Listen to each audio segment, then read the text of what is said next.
Welcome to Mysteries and Legends, where the unexplained meets the unforgettable. I'm your host, Don from Investigation 13.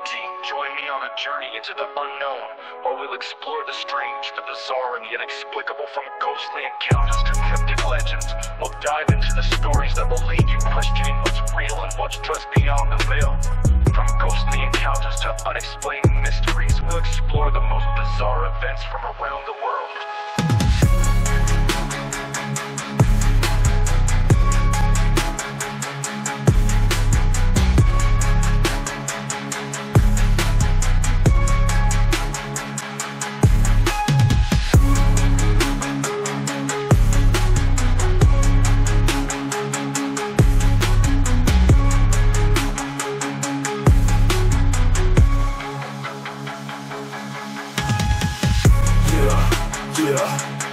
Welcome to Mysteries and Legends, where the unexplained meets the unforgettable. Unforgettable. I'm your host, Don from Investigation 13. Join me on a journey into the unknown. We'll explore the strange, the bizarre, and the inexplicable. From ghostly encounters to cryptic legends, we'll dive into the stories that will leave you questioning what's real and what's just beyond the veil. From ghostly encounters to unexplained mysteries, we'll explore the most bizarre events from around the world. Yeah.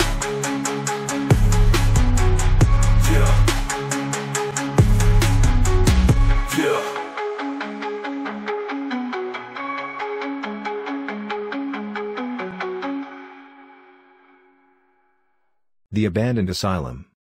The abandoned asylum on the outskirts of Florida stood like a monolith to the horrors that had taken place within its crumbling walls. The building, once a place of healing and hope, had been shut down in the 1970s after a series of gruesome patient deaths and allegations of inhumane treatment. The locals avoided the place, whispering tales of curses and hauntings. Chelsea, a paranormal investigator from Chronic Paranormal, had always been drawn to the supernatural and the unknown. She had heard the stories about the asylum, but she didn't have much faith in the stories. She was convinced that the truth lay in the unexplained phenomena that occurred within the asylum's walls. Chelsea's father, a seasoned paranormal investigator, had joined her on this investigation. Together, they arrived at the asylum on October 31, 2022, at 9 p.m. The building loomed before them, its windows like empty eyes staring back. The team had been planning this investigation for months, and they were finally ready to explore the depths of the abandoned asylum. As they set up their equipment, Chelsea couldn't help but feel a sense of excitement and nervousness. They began their investigation at 9 p.m., fanning out across the asylum's many floors.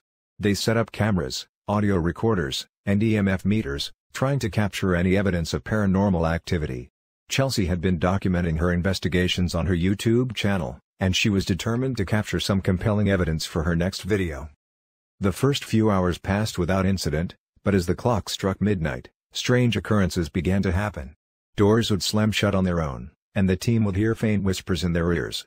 Chelsea captured some compelling evidence on her equipment, including a few EVPs, electronic voice phenomena, that would make even the most skeptical of investigators take notice. One EVP in particular stood out, a faint whisper that seemed to say "Get out while you still can." Chelsea's father identified the voice as belonging to a spirit named Emily, a former patient who had died under mysterious circumstances. As the night wore on, the activity intensified. Chelsea's father was getting more and more agitated, sensing that something was building up. He kept a close eye on Chelsea, making sure she was safe. The team started to experience cold spots, and the EMF meters would spike without explanation. Chelsea's father, a seasoned investigator, knew that this was not just a typical haunting. Something was very wrong.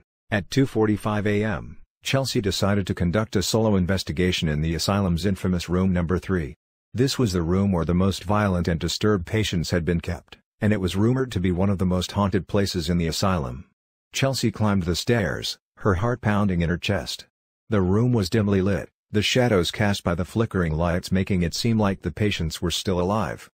As she walked into the room, Chelsea noticed that the air was thick with an eerie presence. She felt a chill run down her spine as she approached the bed, where restraints still hung from the frame. Suddenly, Chelsea felt a presence behind her. She spun around, but there was no one there. The whispering started again, this time more urgent, more intense. Chelsea's skin crawled as she realized that she was not alone in room number 3. Chelsea's father, sensing that something was wrong, made his way to room number 3 to check on her. As he reached the room, he saw Chelsea staring at something on the wall. She was in a trance-like state, her eyes fixed on a spot that he couldn't see. Jack approached her cautiously, not wanting to startle her. "Chelsea, what's going on?" he asked, his voice low and calm. Chelsea didn't respond.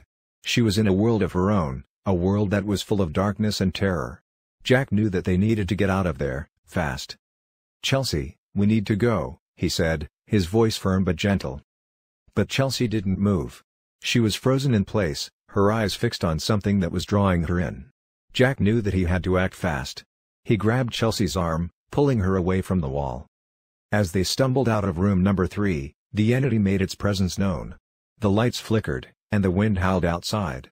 Jack knew that they had overstayed their welcome. They needed to get out of the asylum, and they needed to do it now. The team packed up their equipment, and they made a hasty retreat from the asylum. As they drove away, Chelsea turned back to look at the building. She could have sworn that she saw a figure standing in the window of room number 3, watching her, waiting for her.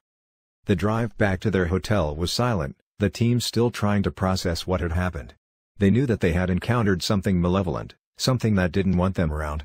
Chelsea's father kept a close eye on her, making sure she was okay.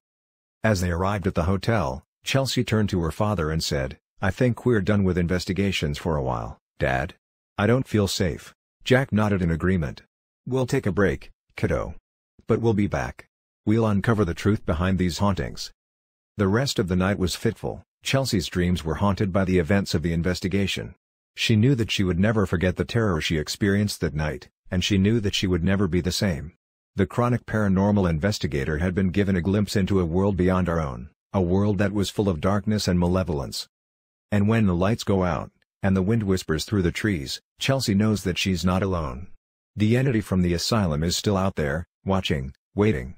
But she's ready, armed with her knowledge and her courage. For Chelsea knows that the paranormal is not just about ghosts and goblins, it's about the darkness that lurks within us all.